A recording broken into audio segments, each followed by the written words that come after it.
मत सरकार मुफ्ती आजम अताए हुजूर रेहाने मिल्लत दुआए हुजूर सुबहानी में असा किबला पीर तरीक़त रहबर राह शरीयत मखदूमुल उलमा वल मशाइख हजरतुल अल्लाम अशाह मुफ्ती मोहम्मद अहसन रजा कादरी दामत बरकातुहुल आलिया सज्जादा नशी आस्ताने आलिया कादरिया बरकातिया रज़बिया बरेली शरीफ व कौम सदर तहरीक तहफ़्फ़ुज़ सुन्नियत बरेली शरीफ अल्हम्दुलिल्लाह वो हमारे दरमियान तशरीफ ला चुके हैं।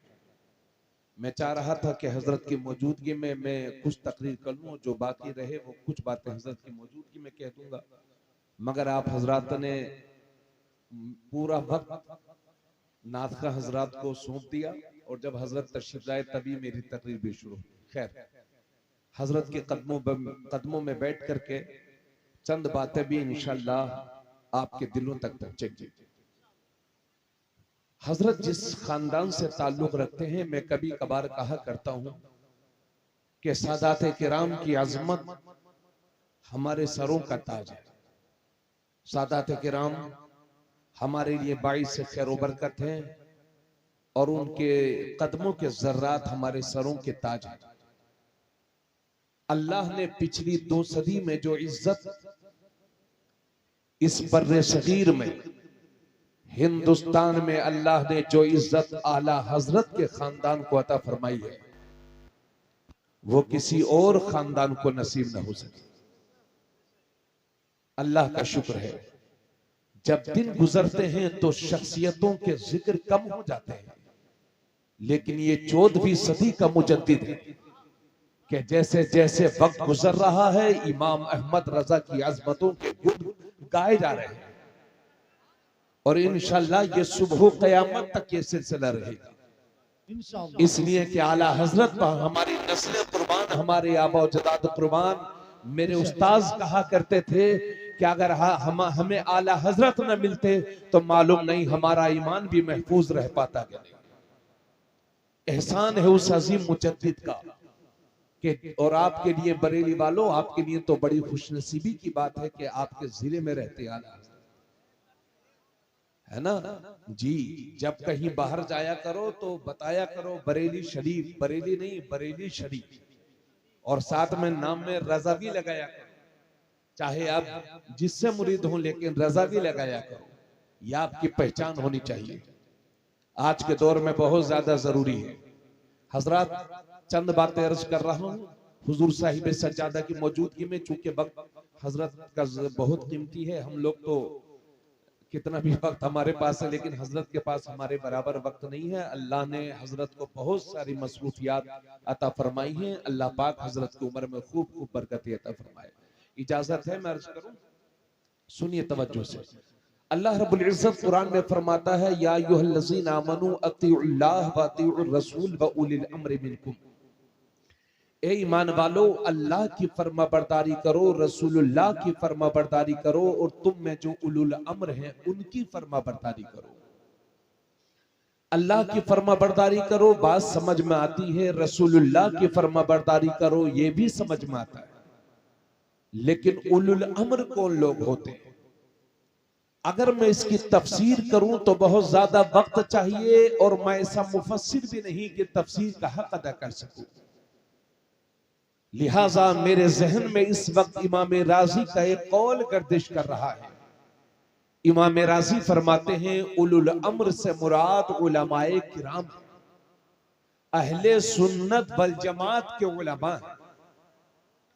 लिहाजा अब इस आयत का मफहूम यह हुआ कि ए ईमान वालों, अल्लाह की फर्मा बरदारी करो, रसूलुल्लाह की फर्मा बरदारी करो और अपने उलमा की फर्मा बरदारी करो। आज हमारी 90% अवाम 5 वक्ता नमाज नहीं पढ़ती।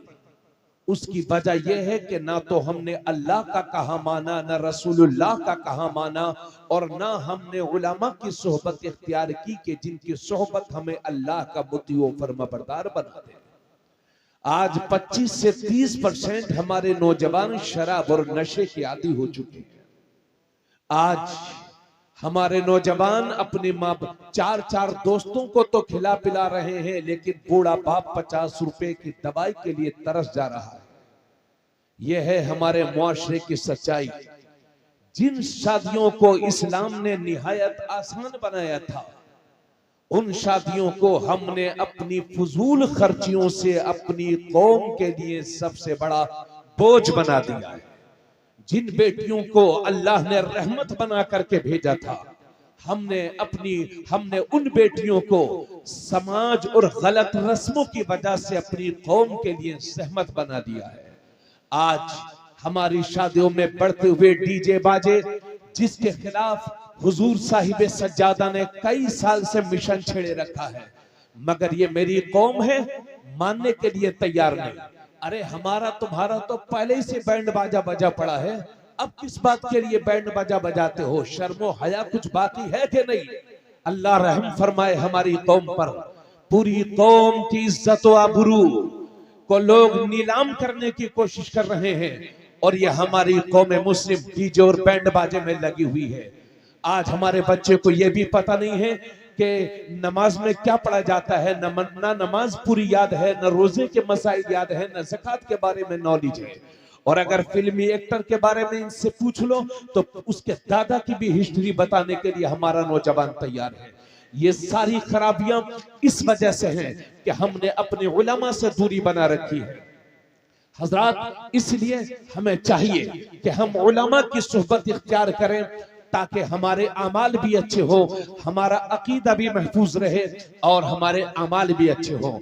लेकिन कैसे उलमा का कहना मानना है और कैसे उलमा का कहना नहीं मानना है, तवज्जो चाहूंगा। हजरत हजरत उमर रदी अल्लाह ताला अन्हु, हजरत काब रदी अल्लाह ताला अन्हु की बारगाह में हाजिर होते हैं, ये हदीस पाक है, और पूछते हैं कि ए सहाबी रसूल, ए हजरत काब, ये बताइए कि आलिम किसे कहते हैं? हजरत उमर ने पूछा था हजरत काब से कि सहाबी रसूल, आलिम किसे कहते हैं? तो हजरत काब ने जवाब दिया कि आलिम वो है जो अपने इल्म के मुताबिक अमल भी करता हो। और हजरत उमर ने पूछा, ए सहाबी रसूल, कौन सी चीज ऐसी है जो एक आलिम के दिल से इल्म के नूर को, इल्म की रोशनी को, इल्म के बरकत को निकाल दिया करती है? तो हजरत काब जवाब देते हैं, वो लालच है, लालच, हिर्स। अगर आलिम अमीरों के दरवाजों पर, सेठों के दरवाजों पर अपने जाती फायदे के लिए जाएगा तो इल्म की नूरानियत उसके दिल से निकलेगी। अगर आलिम अमीरों की चापलूसी करेगा, नेता लोगों की हुजूरी करेगा, बड़े लोगों की दरबारी करेगा, तो उसके दिल से इल्म का नूर निकलेगा। क्योंकि जो आलिम सेठों का चापलूस होता है, अगर जरूरत पड़ती है तो वो सेठों के सामने हक बात बोलने से परहेज करता है। इसलिए आलिम के दिल से जो चीज इल्म की रोशनी को खत्म कर देती है वो लालच है, लालच। इसलिए हमारे उलमा को चाहिए कि लालच से बचें। हजरात, और मेरे नबी फरमाते, गौर से सुनिएगा, नबी ने इरशाद फरमाया, अला इन्न शर्र शर्र शिरारुल उलमा व इन्न खैरल खैर खियारुल उलमा। नबी करीम सल्लल्लाहु अलैहि वसल्लम ने फरमाया कि खबरदार, दुनिया के सारे बुरे लोगों में जो सबसे बुरे लोग हैं वो उलमाए सू हैं, उलमाए शर हैं, और दुनिया के सारे अच्छों में जो सबसे अच्छे लोग हैं वो उलमाए किराम हैं, उलमाए खैर हैं, सुन्नी उलमा है। हजरात, दीन को जितना फायदा हुआ है ये उलमाए खैर से हुआ है, सुन्नी उलमा से हुआ है, और दीन को जितना नुकसान हुआ है ये उलमाए शर से हुआ है, उलमाए सू से हुआ है। क्योंकि जब आलिम सुधरता है तो आलम सुधरता है, और जब आलिम बिगड़ता है तो आलम बिगड़ता है। इसलिए आलिमों की सोहबत में जाइए। लेकिन आप कैसे जानेंगे कि कौन आलिम शर है और कौन आलिम खैर है? आप कैसे जानेंगे कि किस आलिम के पास बैठना चाहिए और किस आलिम के पास नहीं बैठना चाहिए? तो सुन लो, जिस आलिम का वजूद हमारे बच्चों को नमाजी बना दे वो आलिम शर है, और जो आलिम हमारे बच्चों को मस्जिद से दूर कर दे, जो आलिम हमारे बच्चों को नमाजी बना दे वो आलिम खैर है, और जो आलिम हमारे बच्चों को मस्जिदों से दूर कर दे वो आलिम शर है। जिस आलिम का वजूद बस्ती और समाज में इत्तिहाद बर्पा कर दे वो आलिम खैर है, और जिस आलिम का वजूद समाज में इंतशार बर्पा कर दे वो आलिम शर है। जो आलिम हमें तकलीद का आदी बना दे वो आलिम खैर है, और जो आलिम हमें तकलीद का मुखालिफ बना दे वो आलिम शर है। कैसे आलिम के पास आप बैठेंगे और कैसे आलिम से दूरी बनाएंगे? तो सुन लो, जो आलिम हमारे बच्चों को वफादार रसूल बना दे वो आलिम खैर है, और जो आलिम हमारे बच्चे को गद्दार रसूल बना दे वो आलिम शर है। और क्लियर सुन लो, जो मौलवी ये कहे कि रसूलुल्लाह की ताजीम ऐसे करो जैसे बड़े भाई की करते हैं तो वो आलिम शर है, और जो दुनिया को ये बताए कि सरवर कहूं के मालिक और मौला कहूं तुझे, बागे खलील का गुले ज़ेबा कहूं तुझे, तेरे तो बस ऐब तनाही से है बरी, हैरा हूं मेरे आका मैं क्या क्या कहूं तुझे। लेकिन रज़ा ने खत्म सुखल इस पे कर दिया कि खालिक का बंदा खल्क का आका कहूं तुझे, वो आलिम खैर है। जो मौलवी ये कहे कि जैसा इल्म रसूल को है ऐसा इल्म तो पागलों को बच्चों को है तो वो आलिम शर है, और जो दुनिया को ये बताए कि और कोई गैब क्या तुमसे लिहा हो भला जब न खुदा ही छुपा तुम पे करोड़ों दुरूद वो आलिम खैर है। जो मौलवी ये कहे कि या रसूल अल्लाह कहना शिर्क है, या रसूल अल्लाह कहना हराम है, वो आलिम शर है। और जो दुनिया को ये बताए कि दुश्मन अहमद पे शिद्दत कीजिए, मुल्हिदों से क्या मुरब्बत कीजिए, गैज़ में जल जाए बेदीनों के दिल, या रसूल अल्लाह की कसरत कीजिए, वो आलिम खैर है। जो मौलवी अपने बच्चे का बर्थडे तो मनाए लेकिन नबी की मिलाद को हराम कहे वो आलिम शर है। और जो आलिम दुनिया को ये बताए कि हश्र तक डालेंगे हम पैदाइश मौला की धूम, मिस्र फारिस नजद के दिले गिराते जाएंगे, खाक हो जाए अदू जलकर मगर हम तो रजा, दम में जब तक दम है जिक्र का सुनाते जाएंगे वो आलिम खैर है। अलगर्ज ये है जो मौलवी मुसलमानों के दिलों से रसूलुल्लाह की मोहब्बत के चिराग को बुझाने की कोशिश करे वो आलिम शर अशरफ अली थानवी है। और जो आलिम हर सुन्नी के सीने को नबी की मोहब्बत का मदीना बना दे वो आलिम खैर इमाम अहमद रज़ा खान। नारे तकबीर, नारे रिसालत, मसलक आला हज़रत, इश्क मोहब्बत, तालीमात आला हज़रत, खानदान आला हज़रत, हुजूर हसनिया साहब किबला, मुफ्ती तबरेज़ आलम साहब किबला, बस्ती बस्ती करिया करिया, मुफ्ती साहब बहुत सुभान अल्लाह, मुफ्ती साहब बहुत अच्छे माशाअल्लाह। इसलिए हमें ऐसे आलिम से दूर रहना। मियां टोपी और कुर्ते पजामे का नाम आलिम नहीं है। लोग तो जिसको देखते हैं टोपी कुर्ता पजामा के फला मौलाना ने ये कहा है। अभी वो पश्चिमी उत्तर प्रदेश में गाड़ी वाला निकला था परसों, तो वो बता रहा है ये करना है, अपनी अपनी मस्जिदों में ऐसे करिए, घरों में ऐसे करिए। तो वो शैतान का भाई तो है।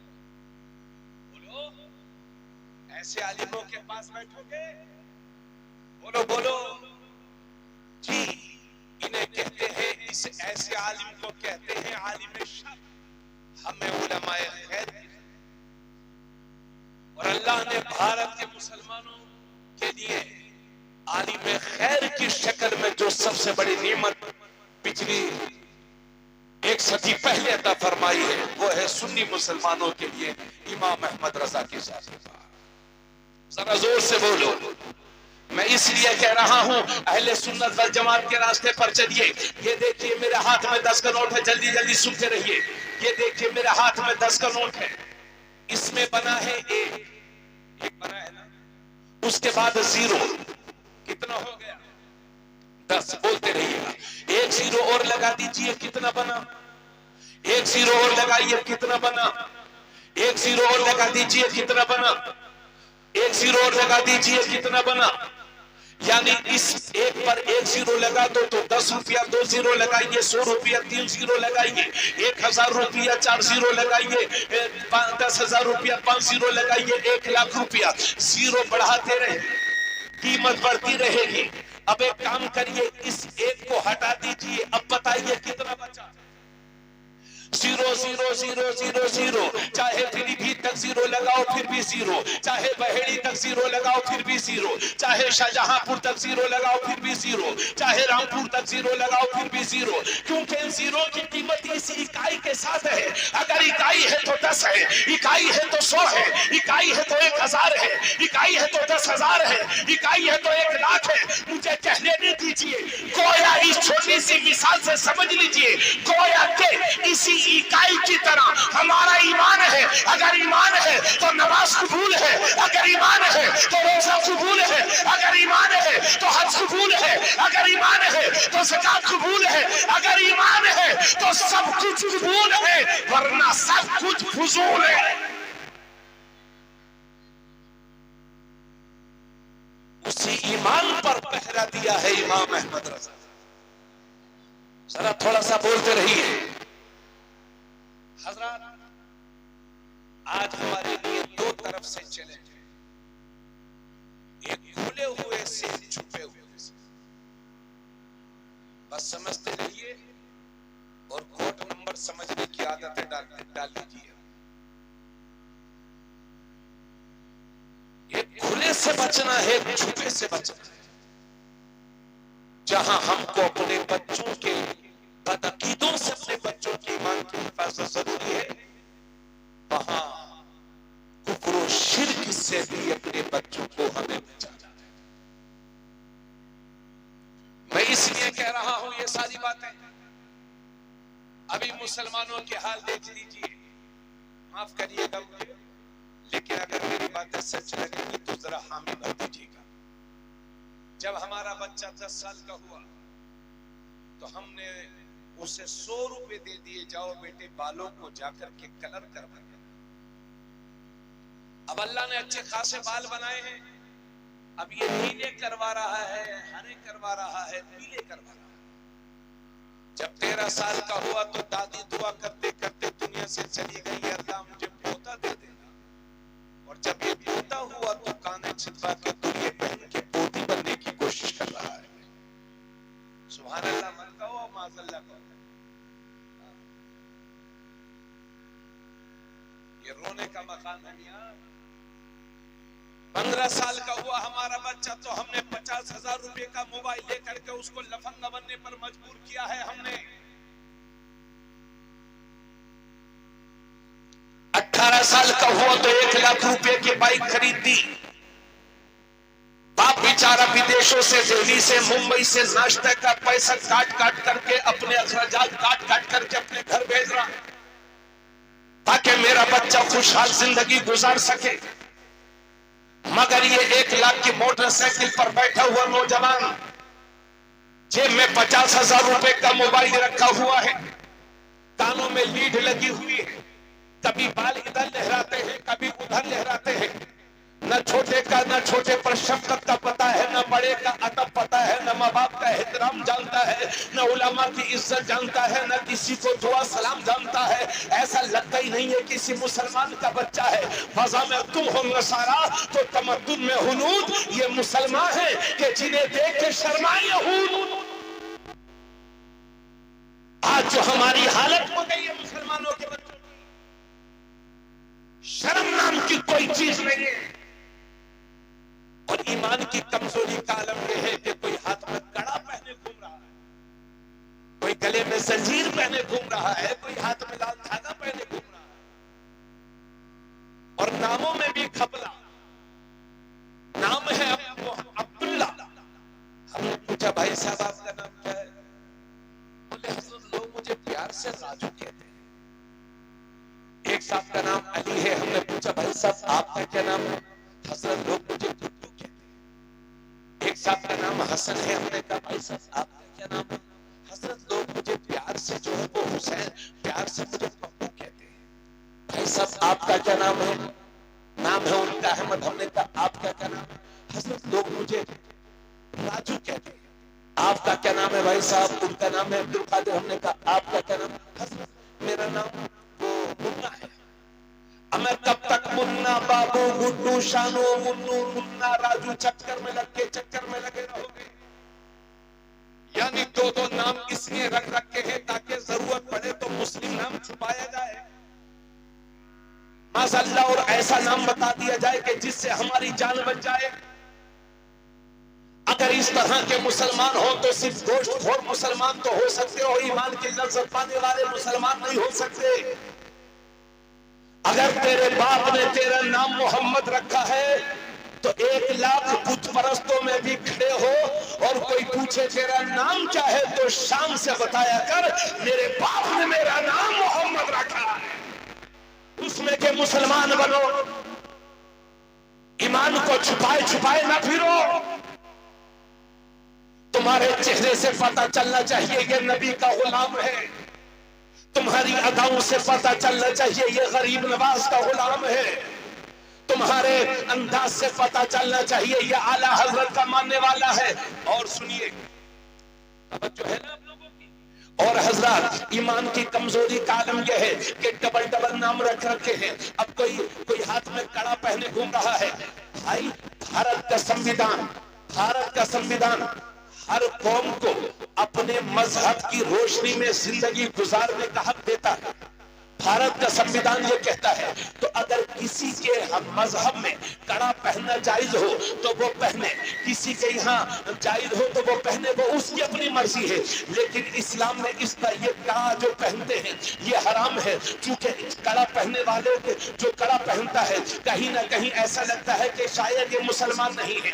ये हाथ में लाल धागा पहना है ताकि लोग हमें मुसलमान न समझे, बदन पे टैटू बनवाए हुए हैं ताकि हमें मुसलमान न समझे। और सुनिए, दूसरी तरफ आलम यह है, तवज्जो से सुन लीजिए, दूसरी तरफ आलम यह है कि कभी हरियाणा में, कभी पंजाब में, कभी झारखंड में, कभी मुल्क के दूसरे हिस्सों में चंद गुंडे मिलकर के हमारे बच्चों को घेर लेते हैं और जबरदस्ती कलिमाते कुफरिया कहलवाते हैं। अब ये बोल वो बोल रहा है, अब ये बोल वो बोल रहा है, अब ये बोल भी रहा है और मार भी रहे हैं। और कभी कभी तो पूरा मार ही जान से ही मार डालते हैं।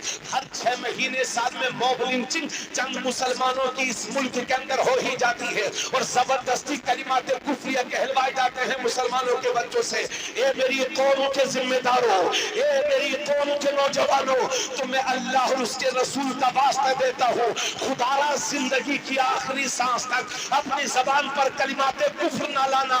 और ए मेरी कौम के जिम्मेदारों, अपने बच्चों को ये नसीहत किया करो कि बेटे जान दे देना मगर जिंदगी की आखिरी सांस तक ईमान का सौदा मत करना। और मेरी कौम के बच्चों, यही तो तुम्हारा भाई तुम्हें बचाने के लिए आया है, बताने के लिए आया है। अल्लाह तुम्हारी जानो माल की हिफाजत करे, मेरी भी जानो माल की हिफाजत करे, मगर कोई पता नहीं कि कब किसके साथ क्या हो जाए। खुदा ना करे अगर इस तरह के हालात तुम्हारे सामने पेश आ जाए तो खुदा का वास्ता देकर के कहता हूँ कि जिंदगी की आखिरी सांस तक जबान पर कलिमाते कुफ्र न लाना, ईमान का सौदा न करना, क्योंकि अगर मौत का वक्त नहीं आया है तो कोई बचा नहीं सकता, और मौत का वक्त आ गया है तो कोई मौत का वक्त आ गया है तो कोई बचा नहीं सकता, और मौत का वक्त नहीं आया है तो कोई मार नहीं सकता।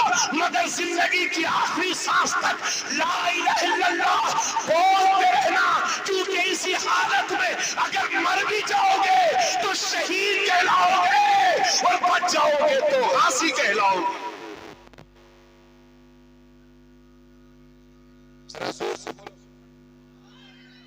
सब लोग मिलके बोलो ला इलाहा इल्लल्लाह मुहम्मद रसूल।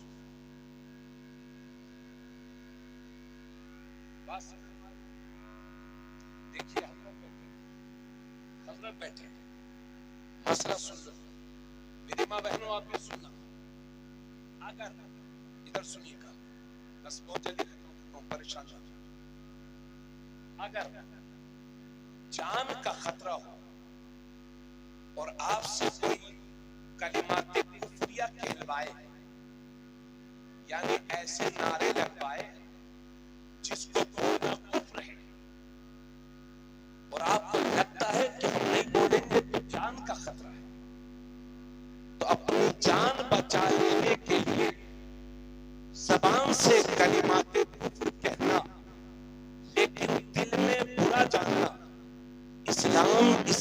इजाजत दी जाए, यानी कोई नाजुक वक्त आ जाए और चंद लोग मिलकर आपसे जबरदस्ती कलिमात कुफ्रिया कहलवाएं, तो दिल में बुरा जान करके ज़बान से कलिमात कुफ्र कह सकते हैं, इसकी इजाजत है। लेकिन ऐसे माहौल में भी अपनी ज़बान को कलिमात कुफ्र से पाक रखने वाला अगर मर भी जाएगा तो अल्लाह उसे शहादत की मौत अता फरमाएगा। आज ये हमारे बच्चे बैठे हुए पहली बार गांव में जलसा हुआ, पहली बार, और माशाल्लाह हजरत भी पहली बार माशाल्लाह बहुत कामयाब जलसा, अल्लाह कबूल फरमाए। ये सिलसिला कोशिश करिए आप कर रहे बाकी, और आप अच्छी उलमा को बुलाइए, और जो तकरीरें ज्यादा सुनिए, नात खानी कम सुनिए, समझ गए आप? जी जी, तकरीरें उलमा की ज्यादा सुनिए। मैं ये कह रहा था कि भाई किसी और मजहब के त्योहार है ना, नाम नहीं लेना, बस समझते रहिए, किसी भी मजहब के त्योहार है। बास त्योहार वो है गैर मुस्लिमों के कि जिनके बारे में आला हजरत ने लिखा कि उनको दिल से कोई मनाएगा तो काफिर हो जाएगा। लेकिन ये सेकुलर बनने के चक्कर में जरा से प्रधानी का इलेक्शन लड़ना है, इसको छोटा मोटा कोई इलेक्शन लड़ना है तो मालूम नहीं क्या कर लेंगे। अभी 22 तारीख आ रही है, मनाए खुशियां, जिसका दिल करे, आजाद भारत है भाई, हम किसी से कुछ नहीं कहते। लेकिन शिरक के नाम पर आपके घर में कोई चिराग नहीं जलना चाहिए, ना किसी को दिखाना चाहिए। ये मेरी अपील है आपसे, और ये मैं बहैसियत रसूलुल्लाह का गुलाम होने के नाते अपील कर रहा हूं आपसे। कोई खुशी मनाए भाई, उसके लिए खुशी का दिन है, हमारे लिए तो तकलीफ का दिन है। हजरात और मैटर है, खैर मैं आपको यही बताने आया हूं, बस नेता उतने ही बनो कि जितने में आपका ईमान खतरे में न पड़े।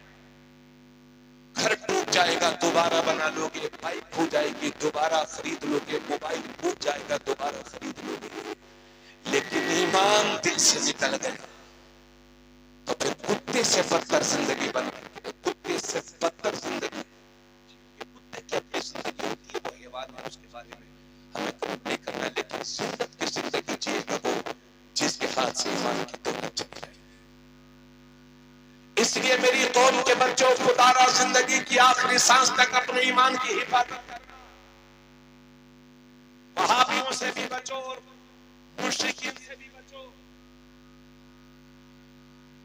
अल्लाह ने कुरान में फरमाया, ईमान वाले ही ईमान वालों के दोस्त होते हैं।